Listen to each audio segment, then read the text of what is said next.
La TVT au cœur de l'information.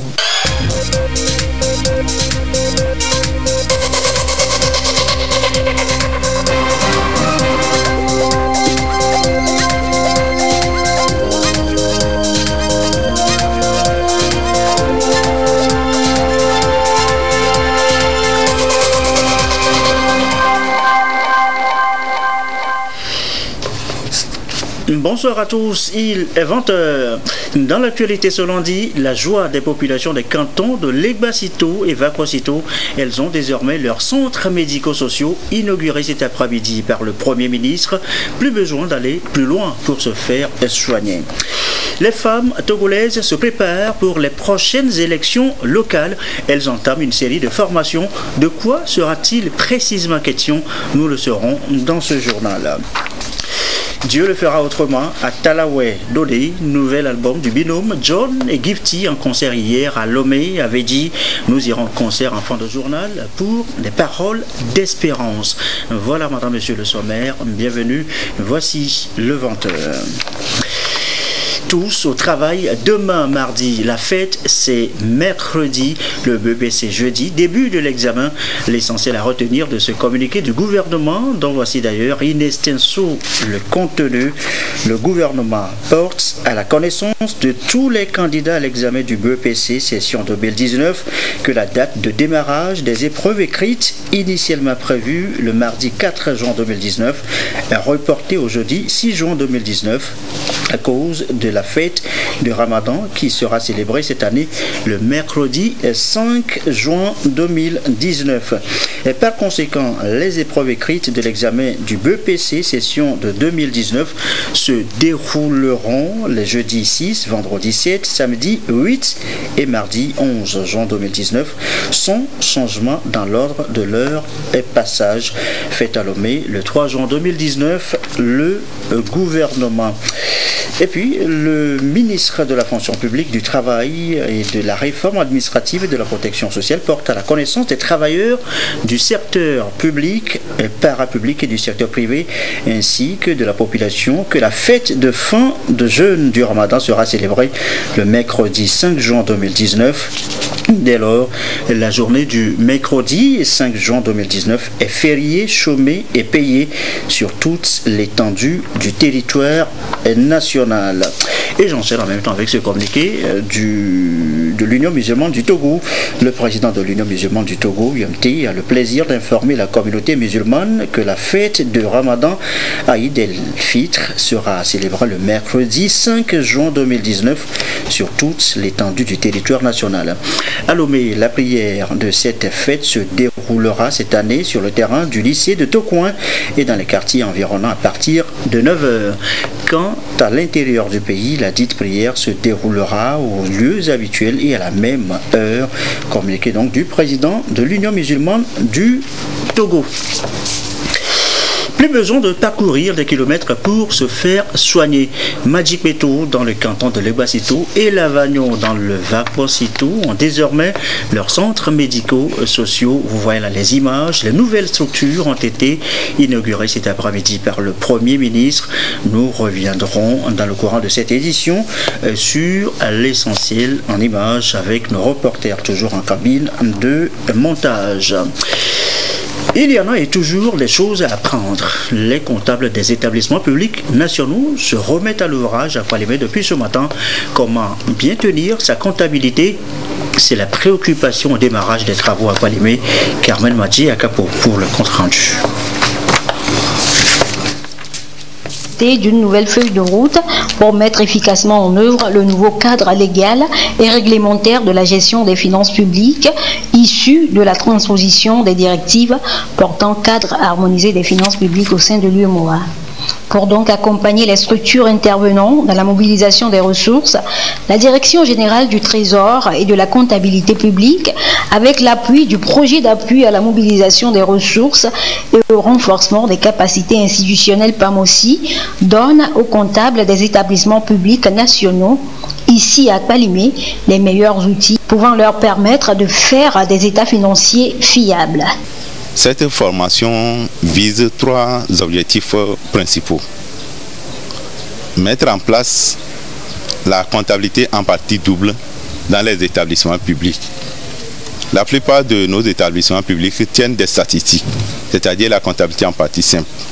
Mais pour une exhaustivité, une transparence dans la gestion des finances de ces établissements publics, il est apparu nécessaire de mettre en place la tenue de la comptabilité en partie double. Le deuxième objectif, c'est d'appliquer les nouvelles directives de l'UEMOA qui sont transposées par les autorités togolaises dans l'arsenal juridique togolais. Le troisième objectif visé par la formation, c'est de faire en sorte que, à terme, les opérations des établissements publics soient consolidées avec celles de l'État, afin de donner une idée précise et exhaustive des opérations de l'État. La rencontre de Palimé va permettre à ces comptables des établissements publics nationaux de tenir la comptabilité de façon harmonisée en vue d'améliorer l'efficacité de la dépense publique. Et le Trésor public a défini de nouvelles méthodes de travail pour justement bien gérer les finances publiques, lesquelles précisément comment vont désormais travailler les comptables. Élément de réponse dans ce dossier signé Carmen Magiaka. Depuis septembre 2010, le Togo s'est doté d'une stratégie de réforme de la gestion des finances publiques sur une période de 10 ans. L'idée est de moderniser la gestion publique et de la hisser au niveau des meilleures pratiques en matière de gestion des finances publiques. L'année 2014 va donc marquer un tournant décisif. Le Togo s'est alors engagé à opérer des réformes de deuxième génération qui vont substantiellement modifier la gestion publique. Au niveau du Trésor public, l'organisation comptable des établissements publics a été révisée. Avant, la comptabilité était tenue chez l'ordonnateur de l'engagement jusqu'au mandatement et au niveau du comptable de la prise en charge du mandat et le paiement. La rénovation qui a été faite, c'est que actuellement on est passé à la comptabilité en droit constaté. Déjà, lorsque l'ordonnateur est à la phase de liquidation, le comptable est déjà en mesure de prendre en charge l'opération. Et à cette étape-là, c'est la validation de l'opération de l'ordonnateur. Et le droit constaté, c'est que déjà, en ce qui concerne leurs recettes, à la naissance de la recette, le comptable, en matière d'encaissement, il fait l'encaissement au comptant et après procède à la régularisation. De nouvelles techniques vont désormais être appliquées. Les agents comptables vont devoir faire usage de la comptabilité en partie double. La comptabilité en partie simple, c'est ce que nous appelons les statistiques. Pour les recettes, on ne fait qu'aligner l'ensemble des recettes qui ont été recouvrées. Pour les dépenses, on liste seulement les dépenses effectuées. Mais on ne tient pas des comptes dans lesquels on retrace ce qui est ressources, ce qui est emploi.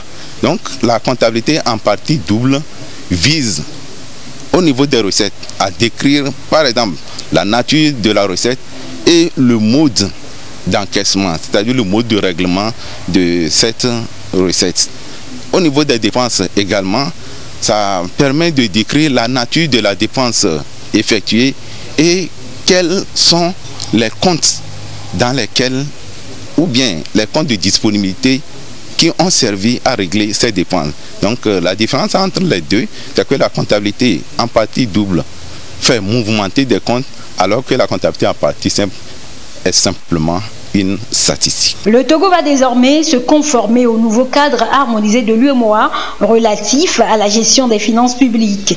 La mise en œuvre de la comptabilité en partie double trouve sa source dans un contexte général de mutation du management public.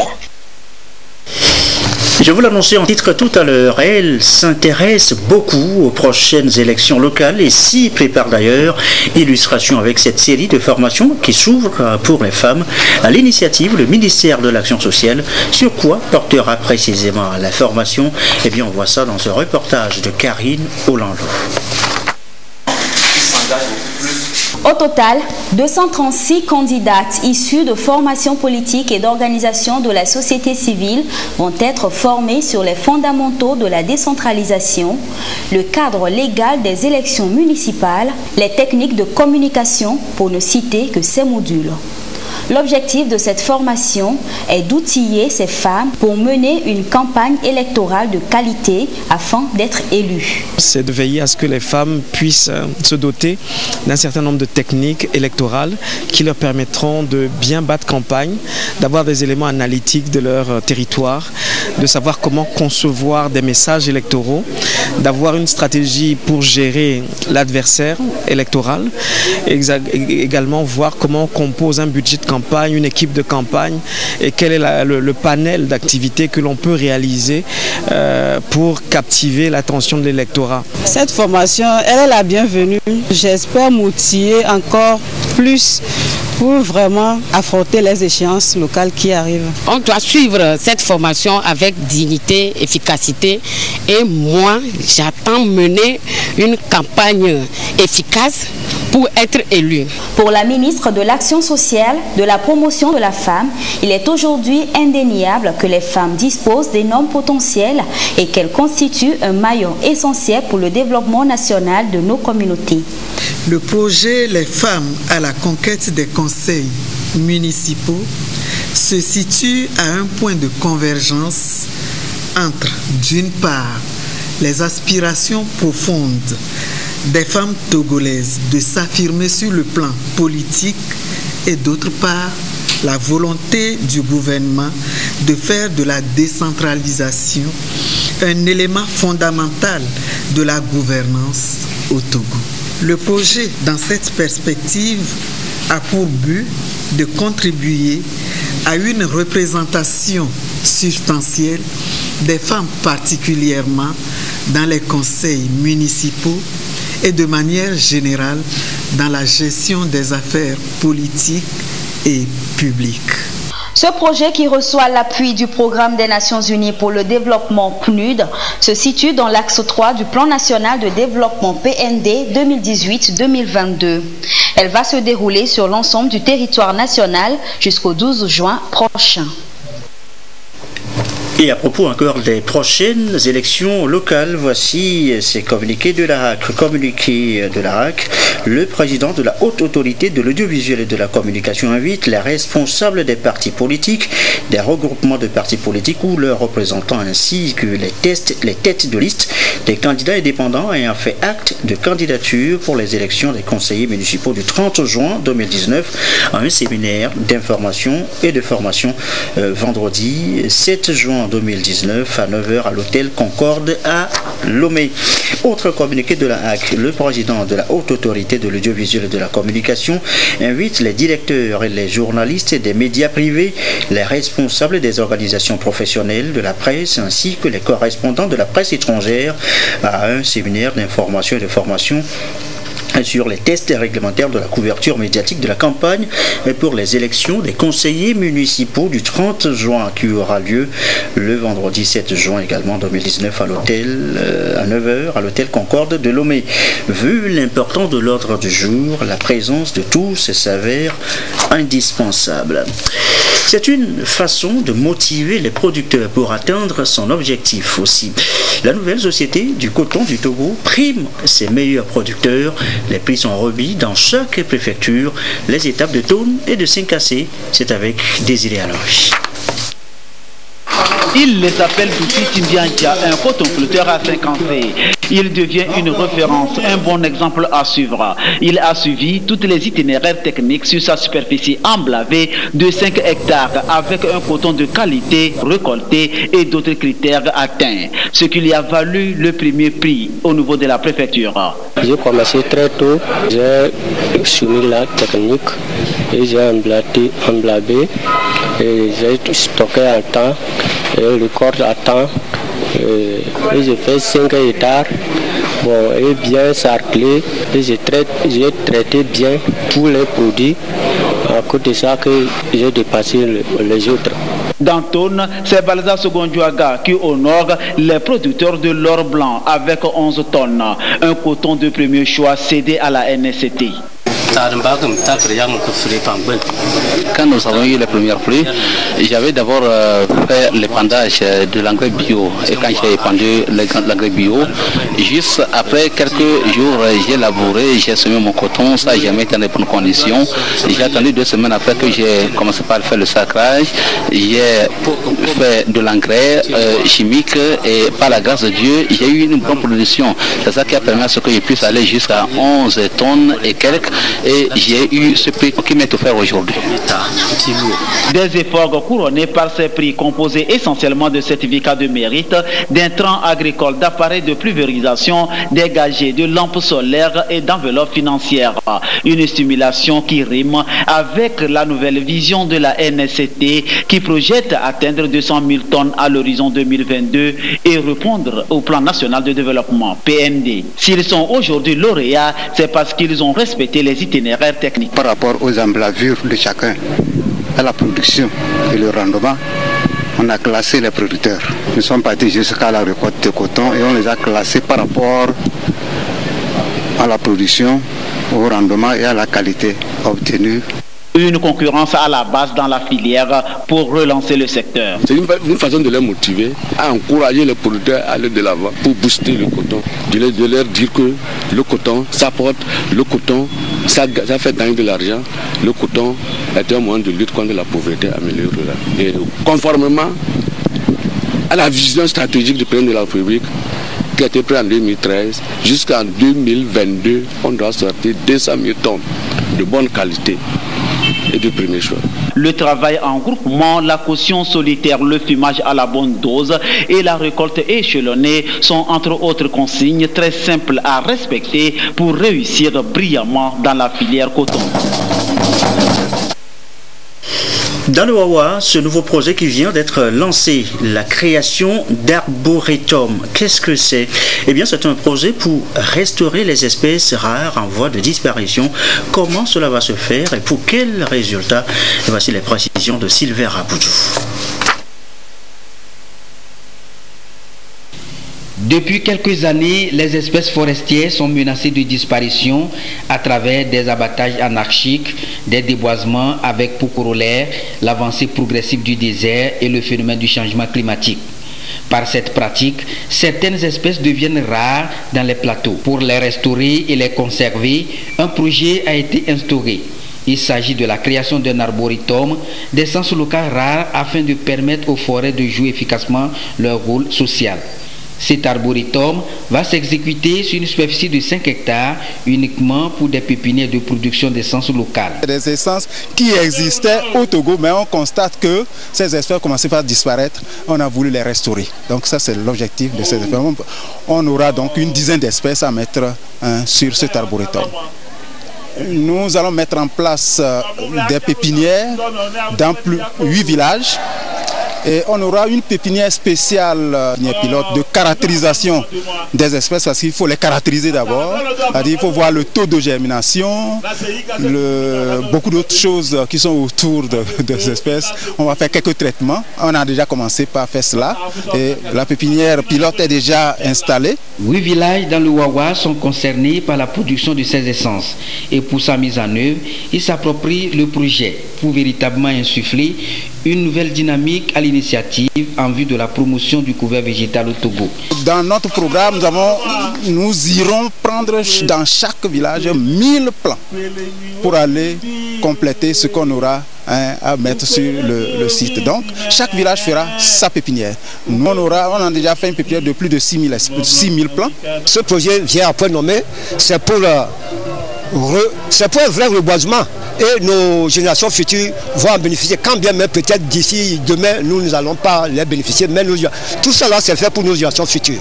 Ils seront orientés et encadrés par les acteurs de l'environnement dans la perspective de permettre au projet d'atteindre l'objectif qui s'est poursuivi, celui d'apporter une solution claire aux problèmes environnementaux. Pas question de manquer le rendez-vous. Les retraités du Togo ont encore célébré leur fête le 31 mai dernier.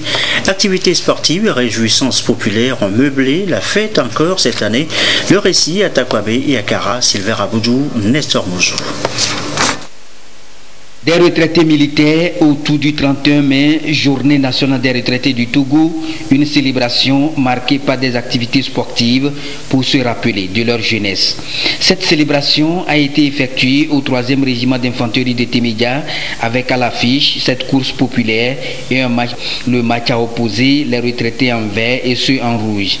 Ces disciplines ont été choisies en vue de leur permettre de se familiariser avec les activités physiques, surtout en cette période où ils évoluent vers le 3e âge. Ça nous donne d'abord la santé. Le sport, déjà, ça guérit une bonne partie de nos maladies. Et quand vous ne courez pas, vous êtes sur place, les nerfs durcissent et ça provoque beaucoup de maladies. C'est ce que nous ne voulons pas. Nous célébrons cette fête pour nous réjouir et remuer le coin pour faire savoir à la population, non seulement de Témédia, que les militaires existent, mais à tout le Togo entier qu'il y a les retraités quelque part. La célébration du 31 mai est instituée par le gouvernement togolais et permet aux retraités de faire valoir leurs droits. Ici au 3e régiment, c'est aussi un moment de partage et d'échange sur les mécanismes à opérer pour améliorer leurs conditions de vie. Et avec les nouvelles dispositions mises en place, il se félicite déjà des efforts engagés par le chef de l'État pour les accompagner. Nous n'oublions pas les efforts très louables que son Excellence Fort et son Zimna Nyasingbe, chef des armées, ne cesse de déployer à notre faveur, notamment les cas de la reconnaissance officielle de la date de 31 mai comme journée nationale des retraités togolais. L'extension à toutes les régions du pays, la construction de la maison du retraité. L'élargissement du relèvement de la valeur indiciaire à tous les retraités de tous ordres. L'harmonisation de la pension de vieillesse des retraités affiliés à la Caisse nationale de sécurité sociale. La célébration de cette fête est chaque année observée par ces retraités militaires du 3e RI, histoire de se retrouver en famille pour partager leur expérience devant leur permettre d'améliorer leur vie. Si les travailleurs du monde entier célèbrent leur journée le 1er mai de chaque année, les travailleurs retraités du Togo ont choisi le 31 mai comme leur journée. Journée à l'occasion de laquelle ils organisent des manifestations. Dans la COSA, les membres de l'Union nationale des fonctionnaires retraités du Togo civils et militaires, UNAFET CM, et de la Fédération nationale des retraités tributaires de la Caisse nationale de sécurité sociale, FENARET CNSS, se sont retrouvés dans le jardin des services de la préfecture pour adresser leurs remerciements au chef de l'État pour les initiatives prises en leur faveur. Nous avons fait beaucoup de choses pour les retraités. Ça fait belle lurette que nous prenons nos pensions de façon ponctuelle. Le 26 de chaque mois, ça tombe, alors que ce n'était pas comme ça par le passé. En plus, le gouvernement nous écoute. Le tout récent discours du président du chef de l'État devant l'Assemblée nationale le 26 avril passé était très rassurant, à savoir les 2 maisons des retraités qu'on va nous construire et puis la valeur indiciaire aussi qui va être appliquée à partir de 2020 et que la reprise de l'allocation de départ à la retraite qui avait été suspendue, donc qui a été, n'est-ce pas, revu et qui a été revu et que après janvier 2020 ça va reprendre. Les travailleurs retraités de la COSA ont saisi l'opportunité de leur manifestation pour présenter quelques doléances, notamment la revue à la hausse des allocations familiales et l'institution par l'État du 31 mai comme journée nationale des retraités. Le président de la délégation spéciale de la préfecture, représentant le préfet, a félicité les retraités pour leur manifestation pacifique et pour leur sagesse. Teskemani Awitala a promis de transmettre leurs remerciements et leurs doléances à qui de droit. Notez aussi dans l'actualité que l'association togolaise des organes de presse privée en ligne a désormais un nouveau bureau. Il a été élu en assemblée générale vendredi. Les travaux ont dressé aussi le bilan des activités. Guillaume Ekbakou, Robert Potogwe pour des précisions. 25 voix contre 13 de la liste La Renaissance, la majorité des journalistes regroupés au sein de l'association togolaise des organes de presse privée en ligne, ATOPEL, porte sa confiance sur la liste Nouveau Départ. À sa tête, Hélène Doubidi, promotrice du site Togo Top News. Une liste de 5 membres élus pour 2 ans renouvelable une fois et qui se veut fédératrice des professionnels du Hub Média. que notre message au niveau de la liste Nouveau Départ, c'est un message rassembleur. Nous l'avons dit dans notre mot de campagne que la grande victoire, c'est de rester ensemble et de travailler ensemble pour faire rayonner l'image de la presse en ligne togolaise sur le plan international. Une femme à la tête de la Topel, pour la première fois, c'est vraiment un grand pas vers la prise en compte du genre dans les médias dont on parle. L'Association togolaise des organes de presse privés en ligne, après 6 ans d'existence, ne bénéficie pas de l'aide de la presse. L'obtention de cet appui financier de l'État sera l'une des missions prioritaires de ce nouveau bureau. Nous allons tout faire pour bénéficier de l'aide de l'État à la presse parce que les bureaux précédents ont déjà fait un travail énorme dans ce sens. Donc nous allons poursuivre des discussions pour que l'aide de l'État à la presse soit effective au niveau de la presse en ligne également. Dans les 2 ans qui vont venir, nous allons travailler énormément pour surtout la professionnalisation de notre secteur. Du coup, nous voulons redynamiser notre secteur en accentuant sur les ateliers de formation. Aujourd'hui, on compte plus d'une 50aine de presses privées en ligne dans le paysage médiatique du Togo. La Topel est créée en 2014 et est dotée d'une assemblée générale, d'un bureau exécutif et d'un commissariat aux comptes. Il est 20h26, nous inaugurons une nouvelle rubrique dans ce journal, nouvelle rubrique consacrée au Forum économique Togo-Union européenne. Et c'est du 13 au 14 juin prochain, c'est proche. Et voici chaque soir désormais le générique qui va vous annoncer le rendez-vous.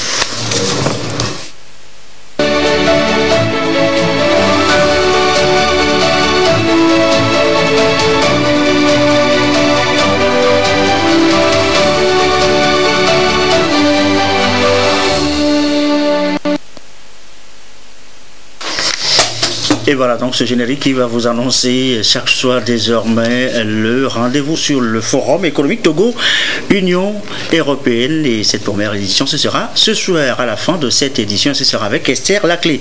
À retrouver donc à la fin de cette édition. Le reste de l'actualité, direction la paroisse Saint-Kizito de Lomé pour refermer cette édition. Et je vous amène à l'exposition d'Alex Adémignon. Appréciez ces tableaux qui font la lumière sur l'art chrétien. Ulrich Amégan, Karine Olanlo.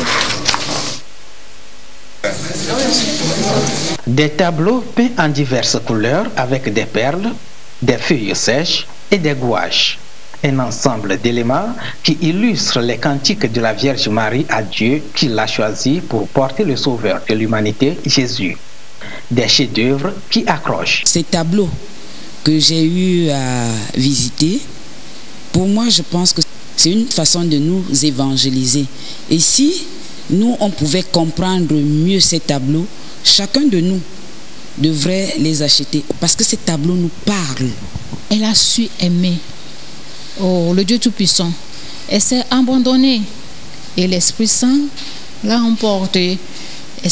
Elle a laissé se transformer, recevoir les grâces pour pouvoir servir son Fils, l'aimer. Et elle continue de l'aimer. Prédication, annonciation. Femme vertueuse, choisie entre toutes les femmes, couronne d'étoiles, Rosa Mystica, bienheureuse et bien d'autres. Des œuvres qui expriment le Magnificat. Magnificat, on met la louange, on met la reconnaissance, on met la bénédiction. On met Dieu élevé au-dessus de toutes choses. Si les oiseaux, la création peut le bénir, nous aussi les hommes, nous devons le bénir. Alors Magnificat est cantique de louange, d'adoration, oui, et de reconnaissance. Passionnée d'art et d'esthétique, Vastis Alexis est une jeune femme déterminée, brave et combative avec pour principe de vie la rigueur. L'artiste fait déjà ses preuves à l'international à travers notamment la présentation de ses œuvres au Bénin, au Ghana, en Côte d'Ivoire et en Italie. C'était promis, retour donc dans les cantons de Vapossito et de Legbasito. Plus besoin de parcourir des kilomètres pour ces populations avant de se faire soigner. Madjipeto dans le canton de Legbasito et Lavagno dans le Vapossito ont désormais leurs centres médico-sociaux.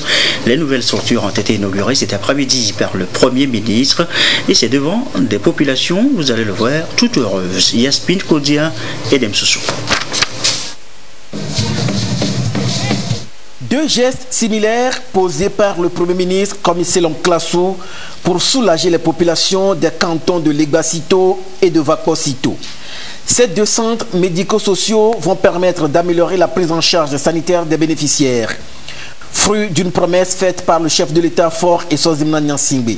Le SMS de Legbasito construit à Madikpeto a coûté plus de 246 millions de francs CFA et celui de Vakosito construit à Elavagnon est estimé à 213 millions de francs CFA grâce au programme d'appui aux populations vulnérables. Ces joyaux sont équipés et dotés de consommables médicaux.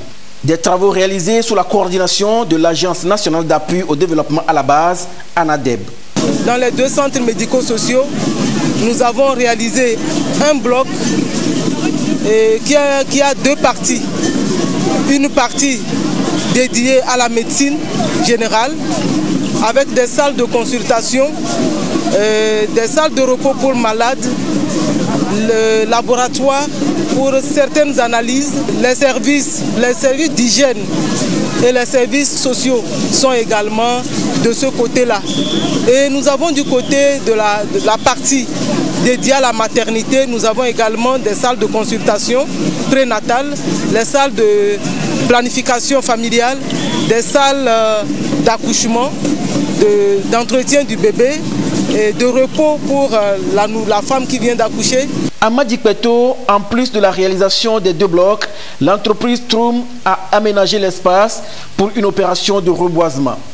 Ces joyaux attrayants font la fierté des bénéficiaires qui l'ont exprimé aux plus hautes autorités du pays. Et grâce au président de la République, Fort et Sozimna Nyansingbe, c'est sur ce même terrain qu'il avait promis la construction d'un CMS. Et aujourd'hui, chose promise, chose due. Le village tout entier, voire tout le canton, est très fier de ce don et cette réalisation. Dans le temps, on souffrait de la santé. C'était très loin pour aller à l'hôpital, c'est difficile. Nos mamans souffraient. Donc ce que nous venons de voir maintenant, c'est la grande joie pour nous.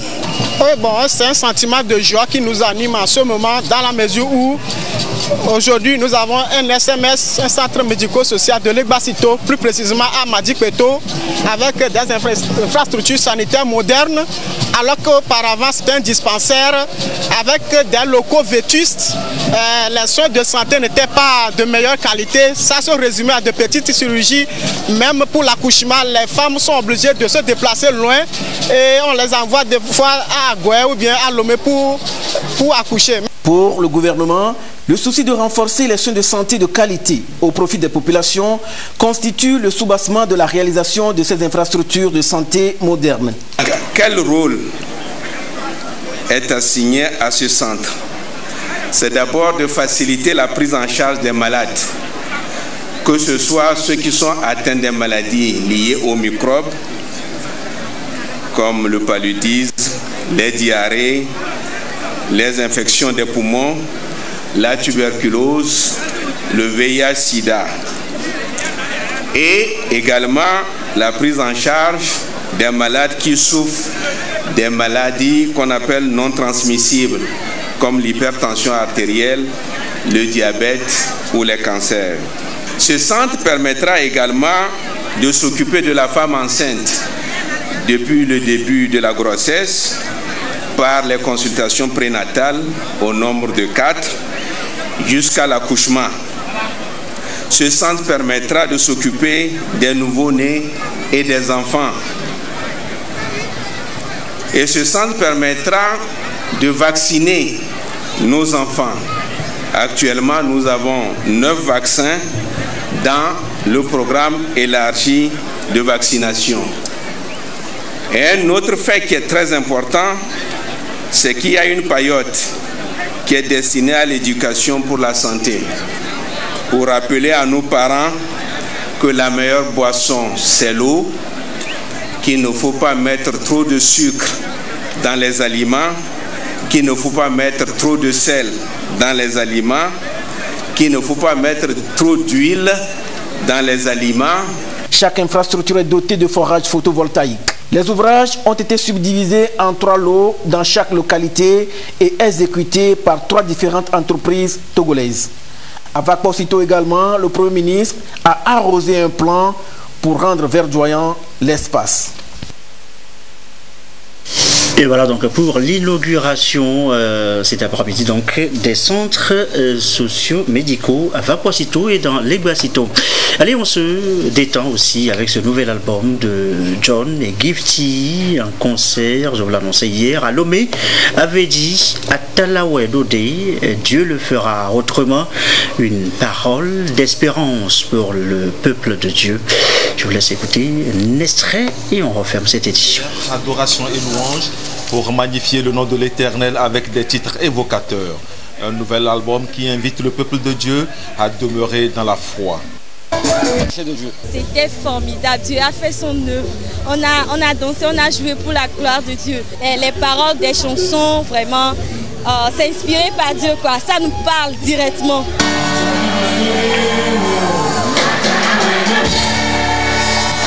Et oui, Dieu le fera autrement. Expression de foi et d'espérance, d'autres voix du gospel.